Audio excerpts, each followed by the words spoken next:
Let's upgrade this Milwaukee chainsaw from a 16-inch blade to a 20-inch blade. Looking around on Reddit, and apparently the Milwaukee bar is just a rebranded Oregon bar. And this one, the holes line up perfectly.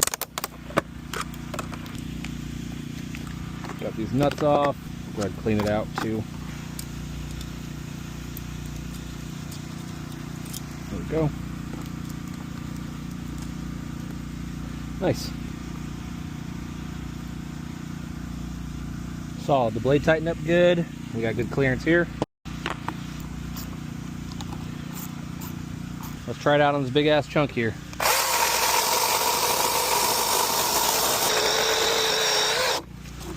Whew. So this is the kit I use, 37977. Hope that helps. Follow along. Peace out.